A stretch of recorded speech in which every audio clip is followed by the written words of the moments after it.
Europe 1, bonjour la France. Daphné Burki. Il est 10h31. Bonjour la France. Nous sommes là pour vous tous les matins avec l'autre actu du jour. L'équipe est autour de cette table et Mathilde Terrier. Aujourd'hui, Mathilde, vous vouliez nous parler d'un sujet ô combien sensible. Il ne s'agit pas des Paradise Papers.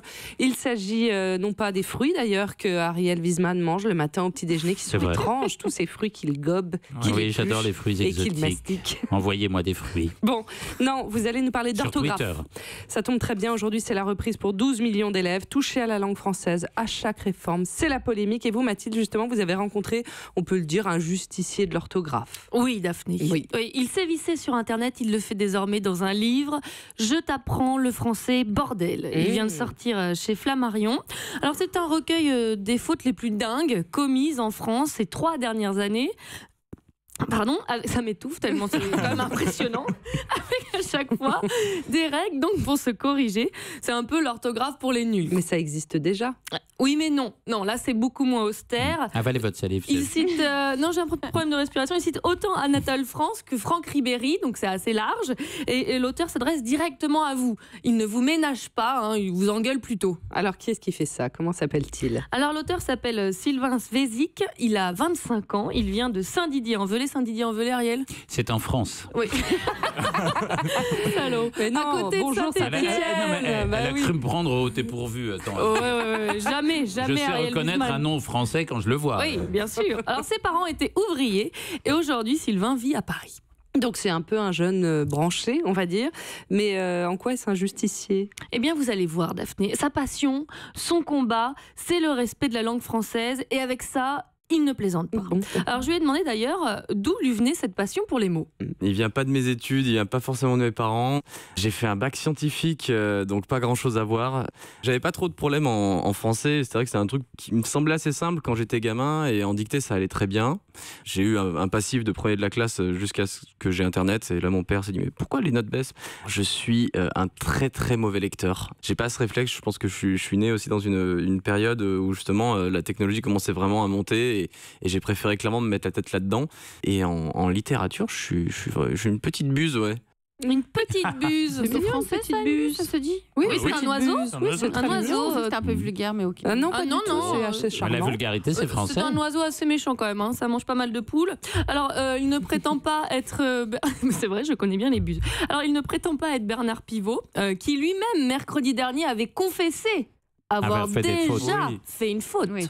Je me rappelle, c'était... vous en rappelez? Oui, bien sûr. Ah bah oui. C'était quoi, alors? C'était Rochelet, j'avais écrit avec 2 L, Rochelle 2 L, j'avais écrit. Et alors immédiatement, il y a eu des tweets, mais alors terribles. Oui, alors on dit je m'en souviens et je me le rappelle. Il a dit je m'en rappelle. Il fallait lui dire quand il était là. Maintenant qu'il n'y a plus personne, vous ne le dites pas. Bah oui. Bon, Ariel, occupez-vous plutôt des tweetos qui vous envoient des petits paniers de fruits. Donc, Akan Carven vous envoie un panier de fruits. Voilà. Dégustez ces fruits au lieu de clasher Bernard Pivot. Donc, et reprenez Mathilde. Personne n'est à l'abri un jour de déraper, de glisser sur un mot. Et ça, Sylvain, il l'a bien compris. Parce que s'il n'est pas littéraire, il est en revanche un énorme geek. Il a senti qu'en défendant la langue française, il y avait un bon filon pour se démarquer sur les réseaux sociaux. Et il y a 3 ans, il lance le compte Twitter Becherel ta mère. Vous voyez le positionnement, Ariel? Oui, Becherel, tout le monde en a eu un quand il était petit. Bien sûr. Ta mère, bon, pas besoin d'expliquer. Non, Non, les blagues sur ta mère, non. Bon, J'ai demandé... C'est presque comme les blagues de Toto maintenant. Oui, c'est ça. Tout le monde en connaît une. Je lui ai demandé comment il avait eu l'idée. Je traînais sur Twitter et je vois un hashtag avec une faute énorme de conjugaison et je me dis tiens, il faudrait mentionner le compte de Becherel pour lire. Tu veux pas répondre un peu? Là, c'est quand même abusé. Et je me retrouve à voir que le Becherel n'a pas de compte officiel. Je me dis, mais je vais enregistrer le pseudo, ça va être marrant. Et c'est ce que j'ai fait. Et au bout de quelques semaines, ça a pris bien plus d'ampleur que ce que je pensais. Et surtout, j'ai eu le service communication et juridique d'Atier, qui gère Becherel au téléphone et qui ont essayé de faire un peu bloquer tout ça. Ouh, Oui, au début, les éditions menaçaient même de porter plainte. Ils l'ont mal pris. Ouais, maintenant ils sont en très bons termes. Ils ont bien compris, Becherel, que ça donnait une image un peu plus cool de leur livre. Et aujourd'hui, Sylvain, il a près de 200 000 abonnés sur Twitter, 700 000 fans sur son compte Facebook.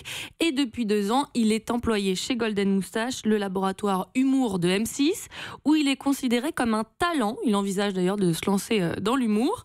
Aujourd'hui, Sylvain sort un livre, un recueil donc des entorses les plus dingues. C'est plutôt drôle et forcément, je lui ai demandé son top 3. C'était sur un site d'une chaîne d'information en continu. On avait recrudescence, le mot recrudescence, mais en 2 mots, avec comme une recrue, plus loin, de l'essence. Ce qui ne veut absolument rien dire, mais ils se sont dit, c'est 2 mots qui ont l'air de faire ce mot à la fin. Et en fait, c'est beaucoup de néologismes comme ça. On a suicidé en 2 mots, Suisse, plus loin, idée. Et moi, c'est celle qui me font le plus rire. Et il y a beaucoup de choses aussi sur Le Bon Coin. C'est un véritable vivier, Le Bon Coin. Pour une cagoule, on peut très vite oublier une lettre et faire une cagole pas chère. Bon, il n'y a pas que des fautes, hein. Il y a aussi des règles à côté pour que ça ne soit pas que de la blague. Alors, par exemple, on a quand est-ce qu'il faut mettre un A avec accent ou pas, ou encore autant pour moi. Comment vous l'écrivez, autant pour moi? Là, autant pour moi, ça c'est toujours un truc. On croit que c'est autant avec TNT, mais en fait c'est autant TEMPS. Exactement. Mais on se pose toujours la question quand on doit écrire. Bravo. Vérification. Bravo, vérification. C'est autant TEMPS pour moi. Et pourquoi?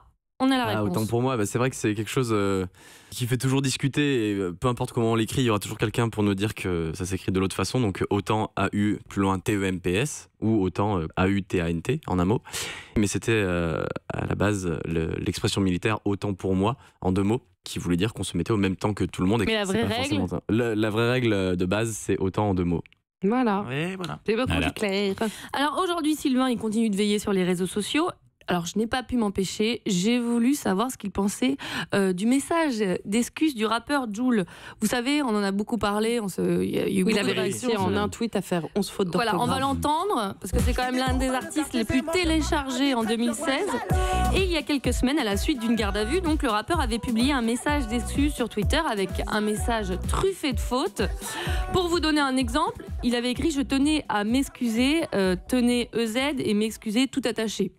Alors là, j'ai demandé à Sylvain, notre justicier de l'orthographe, lui qui est allergique aux fautes, ce qu'il pensait de ce tweet. Forcément, j'ai réagi et j'ai publié le truc, mais j'ai fait ça un petit peu gentiment parce que il y a une vraie question de mépris de classe aussi derrière, une question de on n'a pas tous eu le même accès à l'éducation, à la culture quand on était petit ou même maintenant. Voilà, Jul, vraiment ça le dépasse tout ça, hein, et c'est aussi pour ça que sa communauté l'apprécie. Donc c'est vrai que c'est un peu sa marque de fabrique aussi. Mais c'est vrai que j'avais vu une photo dans une salle des profs. C'était sur un tableau d'une prof qui avait repris le texte de Jul et qui l'avait corrigé. Je trouve ça pas bête en fait comme façon d'apprendre aux gamins, de dire voilà, vous l'avez sûrement vu sur Facebook, vu que c'est peut-être la musique que vous écoutez. Et regardez, ok, il écrit comme un cul, mais on peut peut-être reprendre son texte et corriger les fautes et expliquer pourquoi. J'aime bien cette façon en fait d'apprendre avec les conneries des autres. Et c'est vrai quand la peur du mépris de classe aboutit parfois au mépris de classe, parce que quand même, ça voudrait dire qu'il y a certaines personnes qui ne sont pas capables de bien orthographier. Mais pas du tout, ça veut dire que lui, par exemple, il conclut son ouvrage avec cette phrase « Rions des fautes, mais pas des gens ». Parce que pour lui, le niveau d'orthographe, ça peut être une discrimination.